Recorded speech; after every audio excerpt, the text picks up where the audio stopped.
사람들은 나에게 자주 묻는다.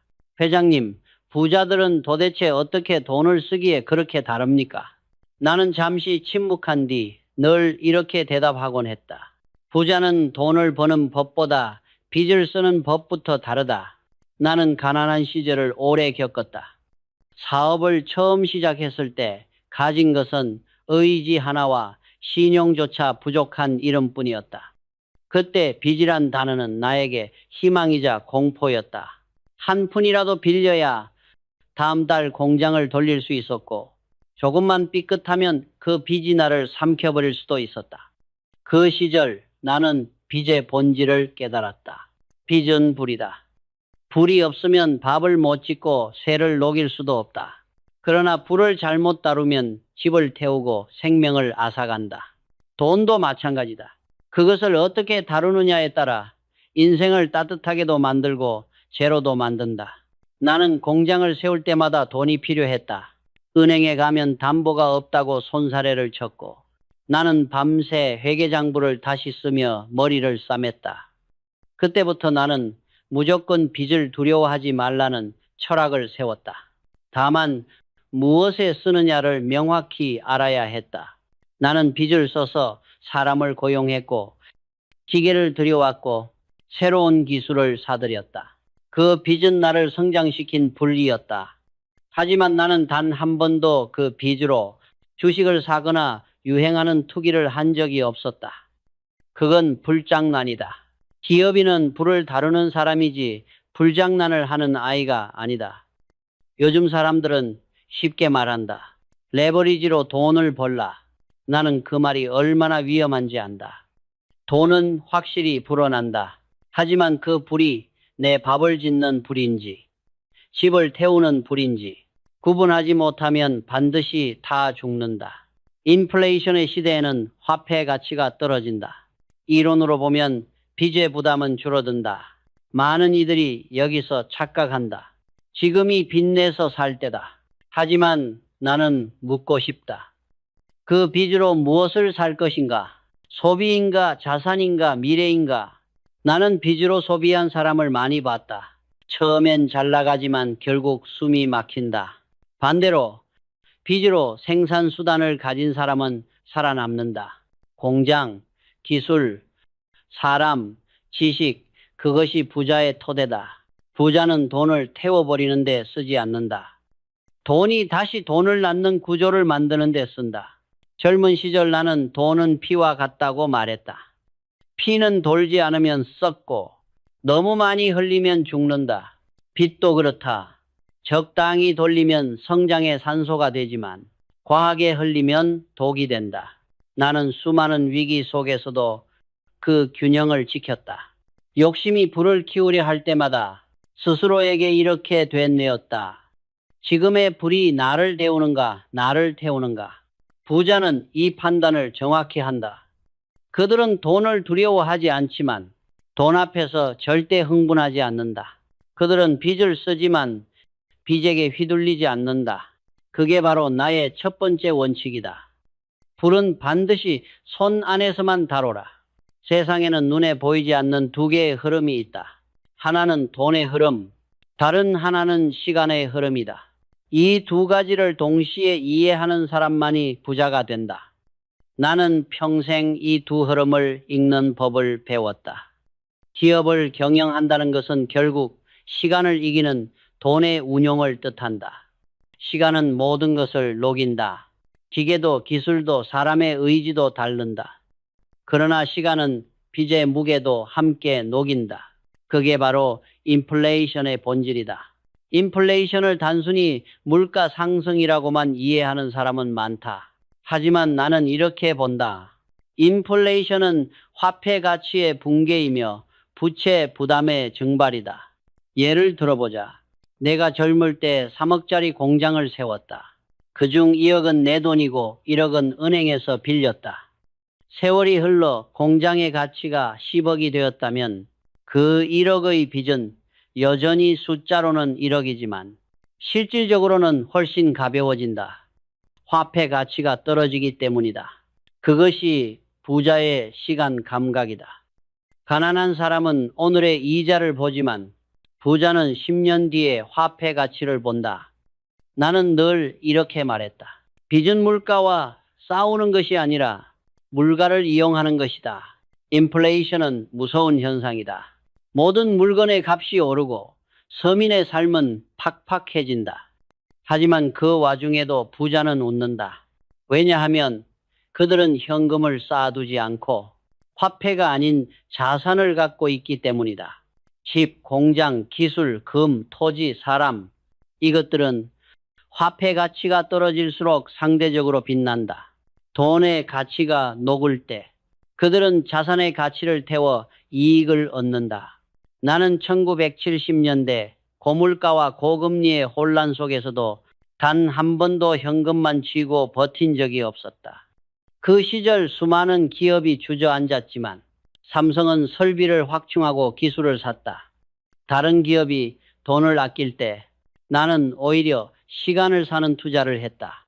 그것이 인플레이션을 이기는 유일한 방법이었다. 그러나 세상에는 이 원리를 거꾸로 이해하는 이들이 있다. 돈이 떨어질까 두려워 더 많이 쥐려 한다. 불안해서 현금을 꺼내지 않는다. 그들은 마치 손안에 얼음을 쥔 사람과 같다. 꽉 쥘수록 빨리 녹는다. 시간이 지나면 남는 것은 물기뿐이다. 인플레이션의 시대에 가장 어리석은 행동은 돈을 저장하는 것이다. 그보다 현명한 행동은 빚을 이용해 자산을 확보하는 것이다. 단, 그 자산은 반드시 생산의 수단이어야 한다. 소비를 위한 사치는 빚을 불러 만드는 일이다. 나는 공장 하나를 짓더라도 이 설비가 10년 후에도 돈을 벌 수 있을까? 이 질문부터 던졌다. 그 대답이 그렇다일 때만 빚을 냈다. 그렇지 않으면 기다렸다. 기다림도 투자다. 불필요한 욕심은 항상 화를 불렀다. 부자는 빚 자체를 두려워하지 않는다. 그들은 나쁜 빚과 좋은 빚을 구분한다. 나쁜 빚은 소비를 위해 생기고 좋은 빚은 자산을 창출하기 위해 존재한다. 나는 평생 좋은 빚만 남겼다. 그것이 회사를 키웠고 사람을 키웠고 회사를 키웠고 결국 나 자신을 키웠다. 가난한 사람은 돈이 없어서 못한다고 말한다. 하지만 나는 이렇게 말한다. 돈이 없으면 빚을 써라. 다만 불태울 게 아니라 빚으로 불을 지펴라. 인플레이션은 언제나 온다. 그리고 그 불길 속에서 살아남는 자는 항상 불의 방향을 아는 사람이다. 그들은 빚을 피하지 않는다. 대신 빚을 설계한다. 이것이 내가 배운 부채의 힘이다. 돈은 결국 시간을 담는 그릇이다. 시간을 이기는 자만이 진짜 부자가 된다. 나는 평생 수많은 사람을 보았다. 기회를 잡고도 스스로 무너진 사람, 돈을 벌고도 인생을 잃은 사람, 그들에게 공통점이 있었다. 빚으로 한 방을 노렸다. 나는 그걸 인간의 본능이라 생각한다. 돈을 벌면 흥분한다. 운이 따라주면 자신감이 붙는다. 그리고 그 자신감은 어느새 욕심으로 변한다. 욕심이 커질수록 판단은 흐려지고 이성이 감정에 삼켜진다. 나는 이런 사람들에게 꼭 말해주고 싶다. 불을 다룰 줄 모르는 사람은 성냥 하나도 쥐면 안 된다. 초보자일수록 불을 무서워해야 한다. 돈을 벌고 싶다면 먼저 돈의 무서움을 알아야 한다. 불은 처음엔 따뜻하지만 한순간에 모든 것을 태워버린다. 내가 사업을 막 시작했을 때 누군가 나에게 이렇게 조언했다.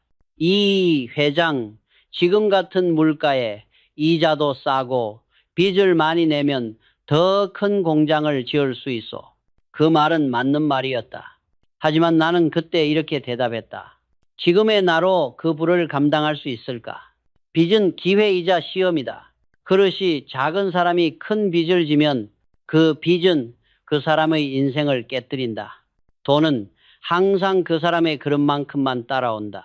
초보자들이 가장 많이 하는 실수는 운이 실력이라고 착각하는 것이다. 처음 투자해서 돈을 벌면 그들은 이렇게 말한다. 나는 야수의 심장을 가졌다. 감이 좋다. 한 번 더 들어가면 2배는 벌겠지. 나는 그런 사람들을 수도 없이 보았다. 하지만 그들 중 대부분은 다음 사이클이 바뀌자마자 무너졌다. 시장은 늘 색깔을 바꾼다. 호황은 결코 영원하지 않다. 그런데 사람들은 언제나 이번만은 다를 거야 라고 말한다. 그 말이 나온 순간 이미 위기는 시작된다. 돈을 잃는 이유는 단순하다.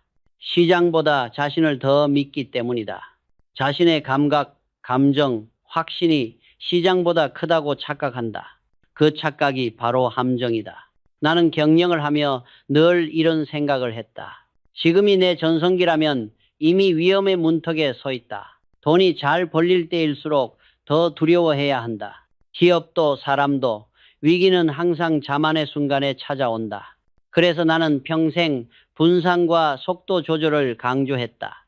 삼성이 크던 시절에도 나는 한 번에 확 키우는 걸 금지했다. 모든 투자는 반드시 단계를 거쳤다. 작게 시작해 검증하고 확장하는 것, 그게 살아남는 기업의 방식이었다. 투자도 마찬가지다. 돈을 벌려면 먼저 잃지 않는 법을 배워야 한다. 초보자는 시장을 이기려 하지만 현명한 사람은 시장을 견딘다. 견딜 수 있는 힘이 없으면 수익은 오래 가지 않는다. 나는 이렇게 말하곤 했다. 빚은 칼이다. 부자는 그 칼로 길을 열고 초보자는 그 칼에 손을 베인다. 이 세상의 모든 부자는 위험을 두려워하지 않지만 위험을 가볍게 여기지도 않는다. 그들은 반드시 자신이 다룰 수 있는 한계 안에서 움직인다. 그리고 그 한계를 넘지 않기 위해 늘 공부한다. 지식은 방패고 경험은 갑옷이다. 돈을 벌겠다면 먼저 돈이 무너뜨린 사람들의 이야기를 들어라. 성공담보다 실패담을 공부하라. 남의 피눈물이 당신의 수업료다. 그때 비로소 돈의 속성을 이해하게 된다. 나는 초보자에게 단 한마디만 남긴다. 빚으로 불을 피우되 불길을 보며 춤추지 마라. 돈은 당신을 살릴 수도 삼킬 수도 있다. 그것을 아는 순간 비로소 부자의 길이 열린다. 나는 젊은 시절 운이 좋았다. 그 사실을 부정하지 않는다. 하지만 나는 결코 그 운을 실력이라 부르지 않았다. 운은 바람이고 실력은 돛이다. 바람이 불지 않으면 앞으로 나아갈 수 없지만 돛이 없으면 바람이 불어도 아무 의미가 없다. 사람들은 종종 한 번의 행운으로 인생이 바뀌었다고 착각한다. 투자에서 큰 돈을 벌면 자신이 특별한 재능을 가졌다고 믿는다. 나는 남들과 다르다. 이번엔 내 감이 맞았다. 그 생각이 싹 트는 순간 그 사람의 몰락이 시작된다. 나는 수많은 기업가와 투자자를 지켜봤다. 한때 성공했던 그들은 대부분 같은 길을 걸었다. 첫 번째 성공을 과신하고 두 번째 실패로 모든 걸 잃었다. 그 이유는 단 하나, 운을 실력으로 착각했기 때문이다. 운이 좋을 때는 모든 것이 잘 풀린다. 시장도 사람도 심지어 세상마저 내 편처럼 느껴진다. 그러나 나는 그럴 때일수록 마음을 다잡았다. 왜냐하면 운의 정점은 곧 하락의 시작이기 때문이다. 바람은 영원히 한 방향으로 불지 않는다. 이익이 계속 쌓일 때 나는 오히려 두려웠다. 이제부터는 내 차례가 끝날 수도 있다는 신호였기 때문이다. 나는 늘 사람들에게 이렇게 말했다. 운으로 번 돈은 종잣돈이다. 그것을 불리는 건 공부와 절제다. 부자는 돈을 벌면 그 돈을 불릴 방법을 찾는다. 가난한 사람은 돈을 벌면 그 돈을 쓸 이유를 찾는다. 차이는 거기서 시작된다. 처음 돈을 벌었을 때 사람들은 들뜬다. 새 차를 사고 더 큰 집을 원한다. 그 순간부터 돈은 흘러나가기 시작한다. 종잣돈은 단단히 심기 전에 이미 흙 위에서 말라버린다. 나는 언제나 첫 성공 이후가 진짜 시작이라고 생각했다. 종잣돈은 끝이 아니라 시작의 증거다. 그것은 인생이 당신에게 던진 질문이다. 너는 이 씨앗을 키울 준비가 되어 있는가? 운으로 돈을 벌었으면 그 돈으로 공부를 사야 한다. 지식을 사야 하고 사람을 만나야 하고 시간을 투자해야 한다. 그래야 다음 기회를 잡을 수 있다. 운으로 얻은 돈을 소비하면 사라지지만 배움에 쓰면 자산이 된다. 나는 늘 강조했다. 공부하지 않는 부자는 일시적이다. 돈이 많아도 지식이 없으면 그는 결국 돈의 노예가 된다. 하지만 지식이 있는 사람은 돈이 없어도 언젠가 다시 일어선다. 내가 삼성이라는 이름을 세웠을 때 사람들은 나를 운이 좋았다고 했다. 그 말이 틀린 것은 아니다. 그러나 나는 그 운을 이해하려고 노력했다. 왜 그때, 왜 그 상황에서 기회가 왔는지, 그 기회를 다시 만들 수 있을지 그 원리를 분석했다. 그것이 바로 종잣돈의 공부였다. 우는 씨앗과 같다. 심지 않으면 썩는다. 물을 주지 않으면 말라 죽는다. 하지만 제대로 뿌리 내리면 한 그루의 나무가 되고 그 나무는 세대를 넘어 열매를 맺는다. 부자란 결국 그 나무를 기른 사람이다. 나는 이렇게 믿는다. 행운은 하늘이 던져준 시험지다. 그 시험의 답을 쓰는 건 당신의 지식과 태도다. 초보자는 운이 왔을 때 축하하지만 부자는 운이 왔을 때 준비한다. 그 차이가 세상을 갈라놓는다. 돈은 결국 머무를 곳을 찾는다. 그리고 그곳은 언제나 운을 공부한 사람의 손 위다. 나는 평생 수많은 위기를 겪었다. 전쟁도, 외환 위기도, 시장의 붕괴도, 기술의 전환도 모두 내 눈앞을 지나갔다. 그럴 때마다 내 곁에는 항상 두 부류의 사람이 있었다. 하나는 공포에 떠는 사람, 다른 하나는 공부하며 기회를 찾는 사람. 나는 후자였다. 세상은 늘 예측할 수 없는 방향으로 움직인다. 그러나 준비된 사람은 그 예측 불가능함조차 계산에 넣는다. 그게 바로 분산의 철학이다. 많은 사람이 이렇게 묻는다. 회장님, 분산 투자는 겁쟁이의 전략 아닙니까? 나는 그럴 때마다 웃으며 대답했다. 분산은 두려움의 결과가 아니라 지혜의 결과다. 한 번의 성공에 모든 걸 걸면 한 번의 실패로 모든 걸 잃는다. 기업 경영도 마찬가지다. 삼성을 일구면서 나는 수백 개의 프로젝트를 동시에 추진했다. 어떤 것은 성공했고 어떤 것은 사라졌다. 하지만 그 실패조차 나에게 자산이었다. 왜냐하면 실패를 통해 리스크를 계산하는 법을 배웠기 때문이다. 사람들은 흔히 몰빵을 용기라고 착각한다. 그러나 나는 그것을 무지의 다른 이름이라 부른다. 진짜 용기는 견디는 용기다. 기회를 기다리고 불확실성을 버텨내는 그 힘이야말로 부자의 근육이다. 나는 종종 이렇게 말했다. 물고기는 항상 같은 바다에 머물지 않는다. 어제 고기가 많았던 곳이 오늘은 비어 있을 수도 있다. 그래서 나는 어항을 여러 곳에 두었다. 한 곳이 비어도 다른 곳에서 잡히게 하기 위해서다. 이것이 바로 나의 분산 경영이었다. 전자, 화학, 건설, 금융, 바이오, 어떤 산업이 흔들리더라도 삼성이라는 배는 한쪽으로 기울지 않았다. 이 원리는 개인의 투자에도 똑같이 적용된다. 나는 이렇게 말하곤 했다. 사업은 곧 인생이고 투자도 인생이다. 한 사람에게 모든 희망을 걸면 상처받고 한 종목에 모든 돈을 걸면 무너진다. 분산은 단순히 위험을 나누는 게 아니다. 그것은 배움의 확장이다. 여러 분야에 발을 담그면 세상이 보이는 폭이 넓어진다. 한 분야에만 갇히면 시야는 좁아지고 판단은 둔해진다. 나는 늘 신입사원들에게 이렇게 말했다.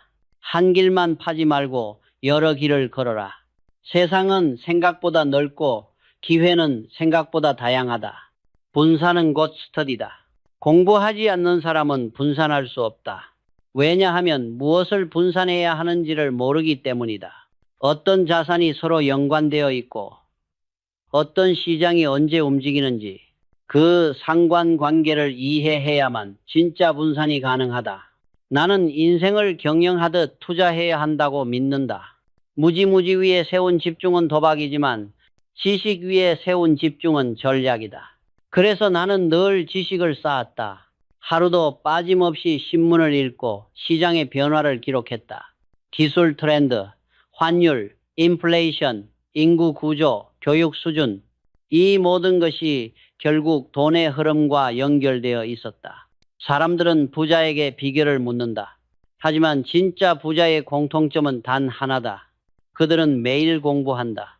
그들은 운을 예측하려 하지 않는다. 대신 운이 오면 잡을 수 있을 만큼의 준비를 해둔다. 나는 직원들에게 이렇게 말했다. 운은 준비된 자의 문 앞에서만 머문다. 몰빵은 짧은 쾌감이고 분사는 긴 호흡이다. 짧은 쾌감에 익숙한 사람은 절대 오래 가지 못한다. 왜냐하면 인생은 단거리 경주가 아니라 마라톤이기 때문이다. 나는 삼성을 세우며 마라톤을 했다. 한 번의 성공보다 100번의 꾸준함을 더 중요하게 여겼다. 단기 이익보다 장기 생존을 택했다. 그것이 내가 배운 경영의 본질이었다. 공부하지 않고 버는 돈은 위험하다. 왜냐하면 그 돈은 언제 잃어버릴지도 모르기 때문이다. 하지만 공부로 번 돈은 오래 간다. 그것은 기술이고 습관이고 결국 사람의 품격이기 때문이다. 나는 믿는다. 분사는 겁쟁이의 행동이 아니라 지혜로운 사람의 생존 방식이다. 그리고 스터디는 돈을 지키는 최고의 보험이다. 부자는 공부를 통해 자신을 확장하고 가난한 사람은 운에 기대어 자신을 줄인다.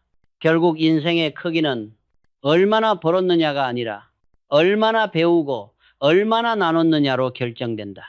나는 이렇게 말하곤 했다. 공부 없는 분사는 방향 없는 항해고 분산 없는 공부는 썩은 지식이다. 둘은 언제나 함께 가야 한다. 배움으로 세상을 읽고 분산으로 자신을 지켜라. 그때 비로소 당신은 돈의 노예가 아니라 돈의 주인이 될 것이다.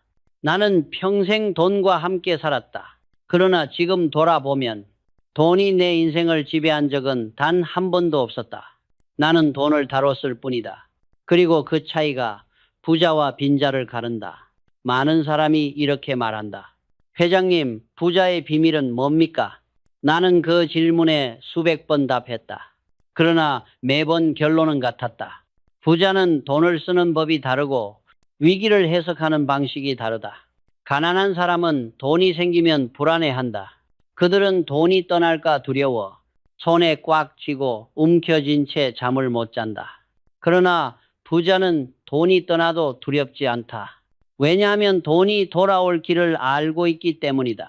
그 길은 언제나 지식과 태도로 이어져 있다.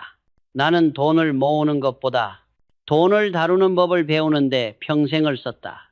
돈은 불과 같다. 너무 가까이 가면 타 죽고 너무 멀리 있으면 얼어 죽는다.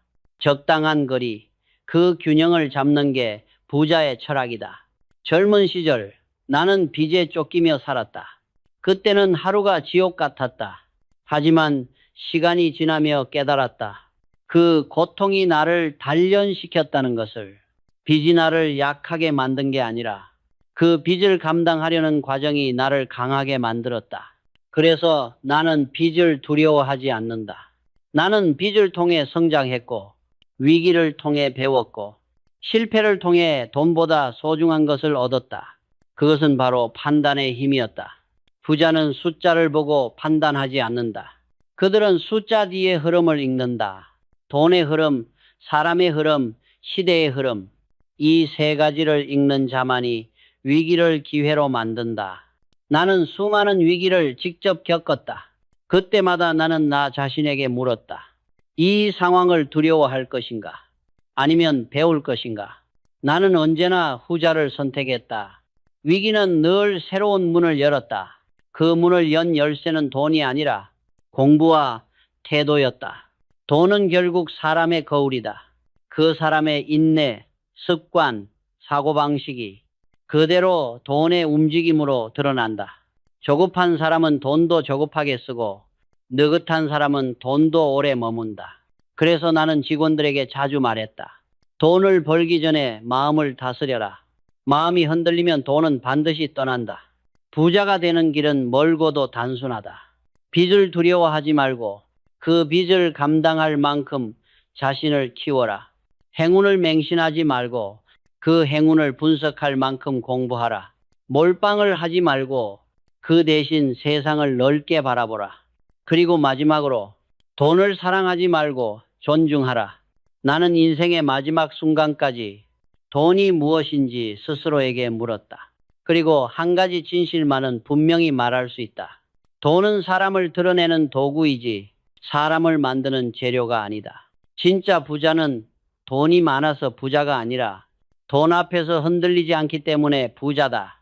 그들은 위기를 두려워하지 않는다. 왜냐하면 그들은 이미 위기 속에서 자신을 단련시켰기 때문이다. 나는 그렇게 평생을 살아왔다. 그리고 내 아들들에게, 내 후대에게 이렇게 말하고 싶다. 돈보다 중요한 것은 태도다.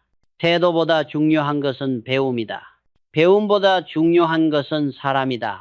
부자와 빈자의 차이는 얼마나 많이 벌었느냐가 아니다. 돈을 어떻게 쓰고, 위기를 어떻게 견디고, 운을 어떻게 해석하느냐에 달려 있다. 이 한 줄이 내가 평생 돈과 씨름하며 얻은 결론이다. 돈은 세상을 비추는 불이다. 그러나 그 불을 다루는 손길이 곧 인간의 품격이다.